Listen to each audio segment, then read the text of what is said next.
Let me tell you about the day the Galactic Council made their greatest mistake. Oh, pardon my manners. I am Ambassador Talon K. Vex of the Centauri Alliance, and I had a front row seat to what would become the most entertaining political blunder in the history of spacefaring civilizations. The Grand Council chamber sparkled with its usual pretentiousness that day. Hovering platforms arranged in concentric circles held representatives from 200 species, all draped in their finest ceremonial robes. The human delegation stood at the center platform, looking remarkably composed for a species about to be rejected by the galaxy's most prestigious governing body. High Counselor Zara M. Teth, with her characteristic 7-foot-tall frame and shimming scales, rose from her seat. Her voice boomed through the chamber. The Council has reached its decision regarding Earth's petition for membership. I noticed Trade Minister Benjamin Hawks of Earth maintaining perfect posture, though his knuckles whitened as he gripped the podium. Next to him, Captain Lyra Novak's face remained perfectly neutral, but her green eyes burned with an intensity that made several council members shift uncomfortably in their seats. The petition is denied, M. Teth announced, her secondary breathing gills fluttering with poorly concealed satisfaction. Earth's technological advancement rate is deemed too aggressive. Your species' propensity for rapid military expansion poses an unacceptable risk to galactic stability. The chamber erupted in murmurs of agreement, though I noticed several ambassadors looking distinctly uncomfortable. The Arcturus representative beside me whispered, "Well, that's rich coming from the species that invented planet-cracking mining operations." Minister Hawks cleared his throat, silencing the chamber. "Distinguished members of the Council, while we respect your decision, we feel obligated to point out the short-sightedness of your judgment." M. Teth's scales rippled in annoyance. "Are you questioning the wisdom of this Council, Minister Hawks?" "Not at all," High Counselor Hawks smiled, and I swear the temperature in the room dropped several degrees. "I am merely suggesting that in your eagerness to contain humanity, you may have overlooked a fundamental truth about our species." Captain Novak stepped forward, her voice carrying clearly across the chamber. "We didn't come here seeking permission to advance. We came extending an offer of partnership." Several council members laughed, but I noticed M. Teth's secondary gills had stopped fluttering. The human delegation began making their way toward the exit, but Hawks paused at the chamber doors. "A word of advice, esteemed council," he said, his tone dripping with political sweetness. "You might want to reconsider your policy on independent technological advancement. You never know when you might need friends who think outside your carefully constructed box." The doors closed behind them with a quiet hiss, leaving an unsettled silence in their wake. I looked around at my fellow council members, most of whom were already returning to their usual self-important discussions. But I couldn't shake the feeling that we had just witnessed something significant. "Rather dramatic exit," commented Ambassador P. Talk of the Rigel Confederation, his tentacles curling in amusement. "Indeed," I replied, watching M. Teth trying to restore order to the chamber. "But I can't help wondering if we'll come to regret not having humans inside our circle of influence." P. Talk's tentacles waved dismissively. What could they possibly accomplish on their own? They're centuries behind most council races in technological development. I smiled, remembering the glint in Captain Novak's eyes. "That's exactly what makes them dangerous, my friend. We've just told a species known for their resourcefulness and determination that they're not good enough for our club." "You worry too much," K-Vex P. Talk chuckled. "What's the worst that could happen?" As the session resumed and the council moved on to debating trade tariffs on luxury goods, I couldn't help but think that we were about to find out exactly what humans were capable of when pushed into a corner. And something told me it would be quite the show. 5 years. It's remarkable how much can change in 5 years when humans set their minds to something. I should know.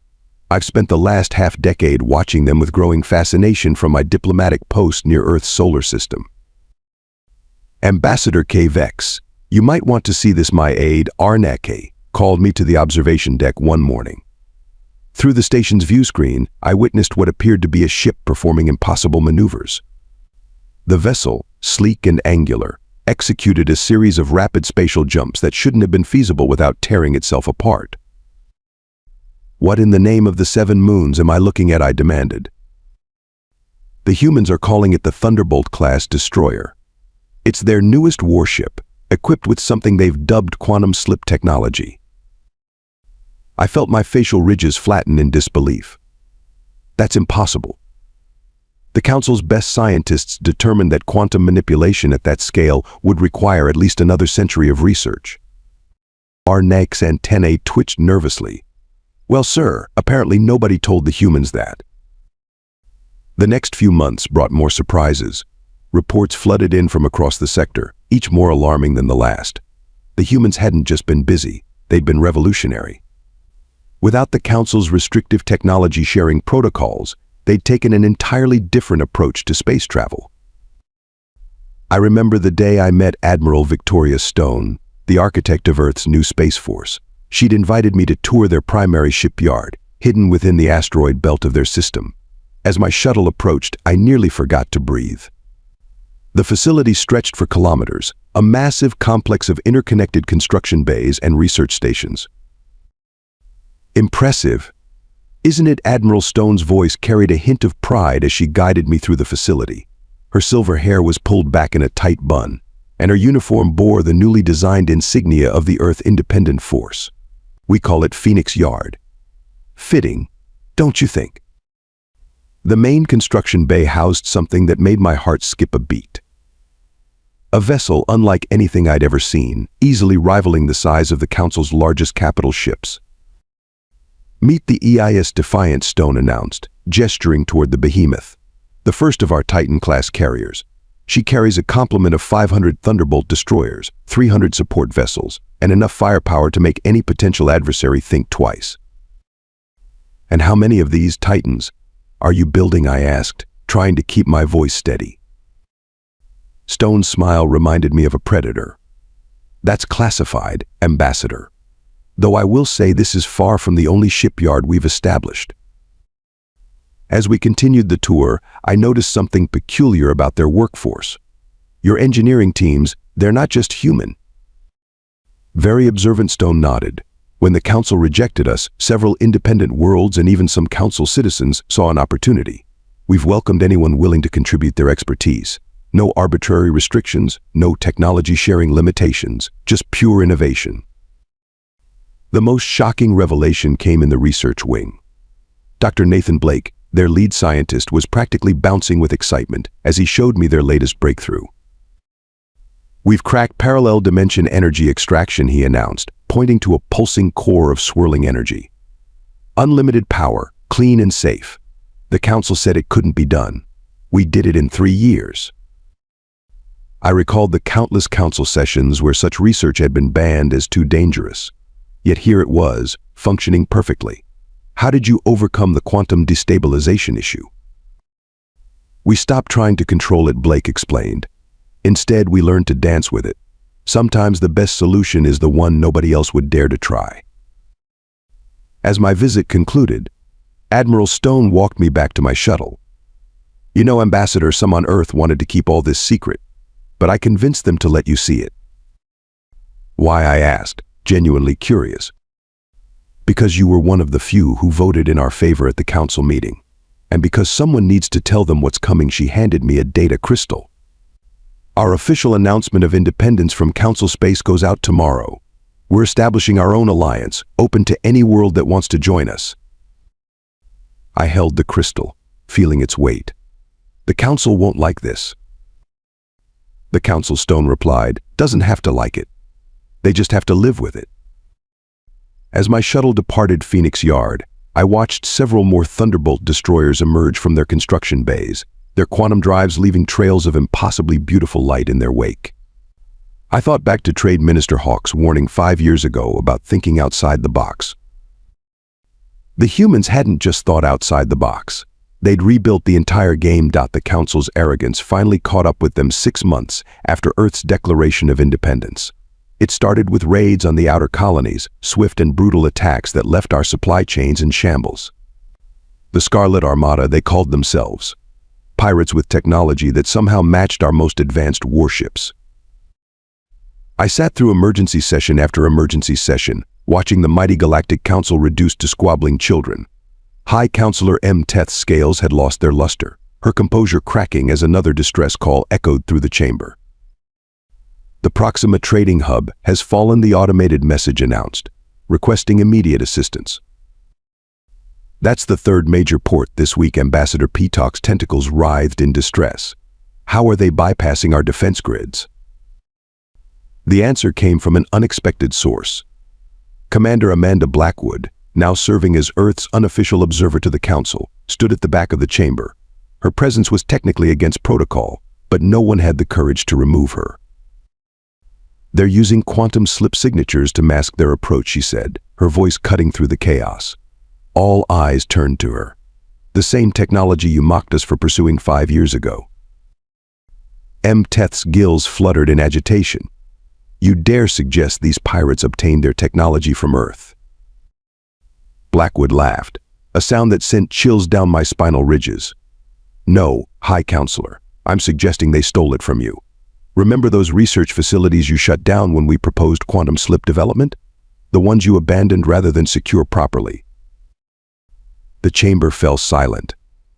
I watched Blackwood move to the central platform, her bearing that of someone who knew exactly how the game would play out. Those facilities contained partial research data.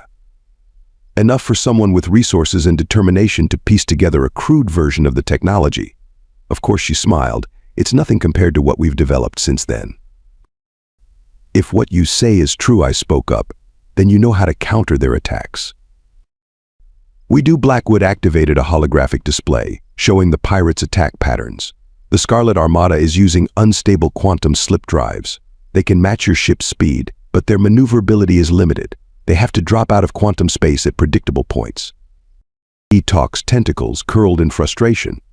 "This information is useless without ships capable of intercepting them." "Funny you should mention that." Blackwood's eyes sparkled with barely contained amusement. "Earth's independent force happens to have a fleet in the sector, conducting training exercises." The implications hit the Council like a plasma storm. Teth's scales rippled with barely contained rage. "You planned this?" "No, High Counselor. We predicted it." "There's a difference." Blackwood's tone remained professional, but I caught the slight upturn at the corner of her mouth. "We're offering our assistance in exchange for formal recognition of Earth's independent status and trading rights." I had to admire the elegance of it. The humans had maneuvered the Council into a perfect trap. Either accept help from the species they had rejected, or watch their trade empire crumble. Teth glanced around the chamber, seeing nothing but desperate faces. "What assurance do we have that your assistance will be effective?" As if on cue, another emergency transmission cut through the chamber. This time it was from the Scarlet Armada itself. Their leader's panicked voice filled the room. "Multiple contacts. They're coming out of nowhere. Our quantum signatures are being tracked somehow. They're everywhere." The transmission cut off abruptly. Blackwood calmly checked her datapad. That would be Commander Renee Martinez and the 7th Quick Response Fleet. They've been shadowing the pirates for the past week, gathering tactical data. I couldn't help but laugh, earning shocked looks from my fellow Council members. "You already engaged them, didn't you? This entire presentation was just a courtesy." Ambassador HFY Blackwood nodded in acknowledgement. "As sharp as ever. Yes, Earth's fleet began operations against the Scarlet Armada 12 hours ago. We've already liberated 2 of your trading hubs and captured 3 of their capital ships." The Council erupted in a mixture of outrage and relief. Through it all, Blackwood stood calmly, holding a data crystal similar to the one Admiral Stone had given me months ago. "The treaty is pre-drafted," she said. "All it needs are your signatures." I watched as the mighty Galactic Council, masters of 1,000 worlds, filed one by one to sign a treaty with the species they had deemed unworthy. Sometimes, I reflected, the greatest victories come not from the battles we fight, but from the ones we make unnecessary. The arrival of Earth's battle fleet in Council space was nothing short of spectacular. I stood on the observation deck of the Council's premier defensive station, watching as reality itself seemed to bend. Hundreds of quantum rifts bloomed against the backdrop of stars, each one birthing a warship of gleaming silver and blue. "By the cosmic winds," Peacock whispered beside me, all 6 tentacles frozen in shock. "How many ships are there?" Before I could answer, a new quantum rift dwarfed all others. From it emerged the EIS Defiant, the Titan-class carrier I'd seen under construction months ago. Its massive form cast a shadow across the station, while squadrons of Thunderbolt destroyers took up escort positions with precision that made our best fleet maneuvers look amateurish. Admiral James Sterling's hologram materialized in the station's command center. His weathered face and steady gaze commanded attention without effort. Council Station, this is Admiral Sterling of the Earth Independent Force. We're here to assist with your pirate problem. Counselor M. Teth attempted to maintain her dignity. Admiral, while we appreciate the assistance offered by Commander Blackwood, this show of force seems excessive. Sterling's laugh was warm but carried an edge of steel. With respect, Counselor, you haven't seen the half of it yet. The Scarlet Armada has gathered their entire fleet for a push toward your core worlds. Our intelligence suggests they have over 2,000 vessels. Impossible. M. Teth's scales flared in alarm. Our reports indicated no more than 300 ships. Your reports, Sterling replied, were based on conventional scanning methods. We've been tracking their quantum wake signatures. Speaking of which, he checked something off screen. Their main fleet will arrive in 3, 2, 1. Right on cue, space erupted with the arrival of the Scarlet Armada. Their ships, dark and bristling with weapons, emerged from quantum space in attack formation. Under normal circumstances, it would have been terrifying.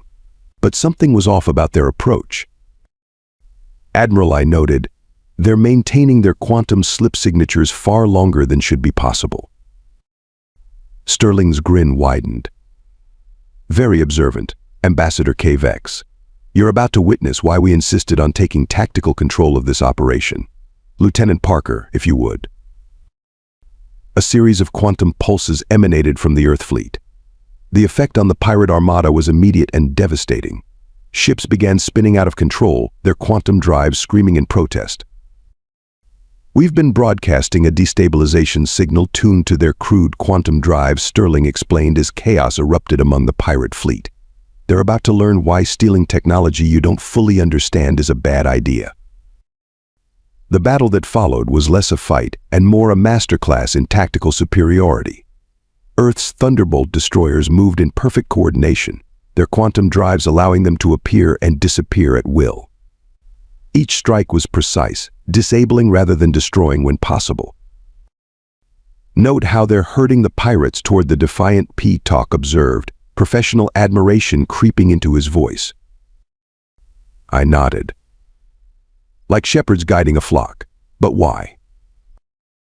My question was answered as the Defiant's massive hull split open, revealing what looked like a quantum slip drive large enough to power a small moon. The device hummed to life, creating a controlled quantum storm that swept up the trapped pirate vessels. Ladies and gentlemen, Sterling announced, you're witnessing the first deployment of our quantum containment net. The pirates' stolen drives are being safely neutralized, and their ships will be tractored in for boarding and arrest. The entire operation took less than 30 minutes. When it was over, the mighty Scarlet Armada had been reduced to a collection of powerless hulks, their crews surrendering en masse. M. Teth's composure finally broke. How? How did you advance so far in just 5 years? Because you gave us no choice. A new voice joined the conversation. Commander Blackwood stepped onto the command deck, having apparently arrived during the battle. You told us we weren't ready, that we needed centuries to achieve what you had. So we stopped playing by your rules. Sterling's hologram nodded.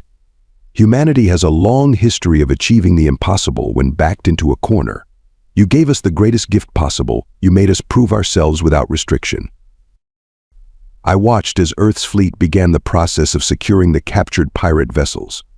Their efficiency was breathtaking, their technology beyond anything the Council had achieved in centuries of careful, regulated progress. Admiral, I asked, was this show of force really necessary? You could have defeated the pirates with a much smaller fleet. Sterling's eyes twinkled. Ambassador, this wasn't just about the pirates. This was a message. The galaxy is changing. The old ways of the Council, the careful control of progress, the artificial restrictions on development, they're over. Blackwood picked up where he left off. Earth is establishing a new order, one based on innovation, cooperation, and the understanding that progress cannot be contained. We're offering membership to any world that shares our vision." The command center fell silent as the implications sank in. Through the viewport, we could see more Earth ships arriving through quantum rifts, these ones bearing the flags of former Council worlds that had already pledged allegiance to the new human-led alliance. "Well played," I finally said, earning surprised looks from my fellow Council members. "You didn't just save us from the pirates. You saved us from ourselves." Sterling's hologram gave a respectful nod. "The question now, Ambassador K-Vex, is what the Council will do with this second chance we've given them." As I watched Earth's fleet secure Council space with elegant precision, I couldn't help but appreciate the irony. In trying to prevent humanity from becoming too powerful, we had created exactly what we feared. But perhaps, I reflected, that wasn't such a bad thing after all. The negotiations took place aboard the EI's Defiant, a choice that spoke volumes about the shift in power. Gone were the elaborate ceremonies and flowing robes of the Council chambers. Instead, we gathered in a sleek conference room that hummed with barely contained energy from the ship's quantum core. Trade Minister Hawks, now bearing the title of Alliance Diplomatic Chief, sat at the head of the table. 5 years had added silver to his temples, but none of the weary subservience the Council had expected from him half a decade ago. "Let's be direct," Hawks began, his voice carrying the same calm authority I remembered from the Council rejection ceremony. "Earth and its allies are establishing a new interstellar coalition. The Galactic Council is welcome to join, as equal members, not as leaders." Mteth's scales rippled with indignation. "You expect us to simply surrender our authority? The Council has maintained peace for 10,000 years. Peace through stagnation is not peace at all," Commander Blackwood countered from her position by the viewport. "While you were maintaining the status quo, pirates nearly destroyed your trade networks using borrowed technology. Imagine what other threats might be lurking beyond known space." I watched Admiral Sterling pull up a holographic display of the known galaxy. Dozens of systems glowed bright blue, indicating worlds that had already aligned with Earth. 47 systems have joined us in the past month alone, Sterling noted. "They're drawn to our philosophy of open technological exchange and mutual defense. The Council's age of restricted progress is over." E-Talk's tentacles curled anxiously. "And if we refuse to join?" "Then you'll be left behind," Hawks stated simply. "We won't interfere with Council space, but we won't share our advancements either.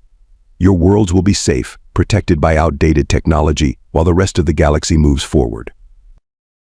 The Council representatives erupted in arguments, their voices bouncing off the quantum-dampened walls. Through it all, Hawks remained perfectly still, a slight smile playing at the corners of his mouth. I caught Commander Blackwood's eye and gestured toward the door. She nodded, understanding my intent. "Chiefs, admirals, Council members," I announced, rising from my seat. "I have an announcement to make." The room fell silent. Even Mteth's scales stilled. "The Centauri Alliance hereby withdraws from the Galactic Council and formally requests membership in Earth's coalition." The chaos that followed was predictable, but Hawks raised a hand for silence. "Ambassador K-Vex, your request is welcomed, but I'm curious about your reasoning." I looked around the room, at the faces of those who had guided galactic policy for centuries. 5 years ago, we rejected humanity because we feared their potential for rapid advancement. We were right to be afraid, but for the wrong reasons. Their advancement wasn't a threat to stability, it was a threat to complacency. Moving to the holographic display, I pointed to my home systems. The Centauri worlds have always valued progress, even when the Council urged caution. Humanity has proven that true security comes not from restricting knowledge, but from sharing it. From building bridges rather than walls. Mteth stood, her impressive height diminished somehow by recent events. "You would abandon 10,000 years of tradition." "No, High Counselor. I would honor our oldest tradition, the one we seem to have forgotten. The tradition of daring to reach for the stars, of pushing boundaries, of believing that tomorrow could be better than today." Hawks nodded approvingly. "The Alliance welcomes the Centauri worlds, Ambassador K-Vex. Or should I say Alliance Representative K-Vex." One by one, other Council members began to shift uncomfortably in their seats. The representative from the Rigel systems was the first to stand. Then the Arcturus delegation. Within minutes, half the council had declared their intention to join the alliance. Teth watched her power base crumble with remarkable dignity. Finally, she too rose from her chair. It seems, she said, her voice carrying a note of resignation, that the council must adapt or fade into history. Earth's alliance has proven itself not just militarily superior, but philosophically sound. We request admission, not as leaders, but as partners in progress. Hawks extended his hand, a human gesture of agreement that had become widespread among alliance worlds. Welcome to the future, High Counselor, all of you. Together we'll build something far greater than any single species could achieve alone. As the formal agreements were drawn up, I moved to stand beside Commander Blackwood at the viewport. Beyond the quantum-hardened windows, Earth's fleet hung in formation, a testament to what humanity had achieved when pushed to excel. You know, I mused, some might say this was your plan all along. Blackwood smiled, neither confirming nor denying. The best plans, Ambassador, are the ones that succeed even when they fail. We didn't come here to conquer the galaxy. We came to wake it up. 10 years have passed since the day humanity redrew the maps of power in our galaxy. I stand now in the observation dome of Unity Station, the massive space facility that serves as the headquarters of the Alliance. Below me, Earth shines like a blue jewel, surrounded by a constant stream of ships from hundreds of worlds. Today marks my final day as senior representative of Alliance Diplomatic Affairs. Retirement calls, though humans tell me I'm still young for a Centaurian. Perhaps they're right, but a century of service feels like enough. The Alliance has surpassed even our most optimistic projections. What began as Earth's response to rejection has grown into the most dynamic civilization our galaxy has ever known. The quantum slip drives that once seemed so revolutionary are now considered basic technology. Our newest ships can fold space in ways that would have seemed like fantasy a decade ago. Admiring the view one last time, I turned to find Admiral Victoria Stone beside me, her hair now completely silver but her bearing as commanding as ever. She's aged well, as have all the humans who helped forge this new era. Remembering, actually I reply, watching a group of student ships practicing quantum maneuvers. Did you know the Academy now has representatives from over 500 worlds? Stone nods, pride evident in her expression, including several from beyond the former council space. It turns out there were quite a few civilizations avoiding contact with us because of the council's restrictive policies. A sleek vessel catches my eye, its design unlike anything I've seen before. New prototype. Joint project between Earth, Centauri, and Arcturus engineers. They're calling it a dimension skipper. Supposedly it can traverse parallel realities as easily as we now traverse space. I laugh, remembering how such ideas would have been dismissed as dangerous fantasy under the old council. The galaxy has changed so much in 10 years. For the better, Stone adds, watching a group of mixed-species children tour the station's lower levels. Though I hear the history books still debate whether the council's rejection of Earth was their greatest mistake or their final gift to the galaxy. Perhaps both, I muse, though I doubt they saw it that way at the time. A soft chime indicates the arrival of more visitors. Commander Blackwood, now Alliance Fleet Admiral, leads a delegation of new ambassadors from the Outer Rim worlds. She spots us and steers the group our way. Senior Representative K. Vex, she greets me warmly. I hope to catch you before your retirement ceremony. Our newest Alliance members wanted to meet the famous counselor who first stood with Earth. I greet the newcomers, noting their mix of excitement and awe. They're from worlds that would never have qualified for council membership under the old system. Now they stand as equals in humanity's grand experiment. Tell me, one of them asks, did you know it would turn out like this when you supported Earth? The question makes me smile. No one could have predicted this exactly. But I knew change was coming. The old council tried to bottle lightning, and lightning doesn't take kindly to being contained. Stone excuses herself to attend to fleet matters, leaving me with the new ambassadors. Below us, the quantum shipyards that ring Earth's orbit pulse with activity.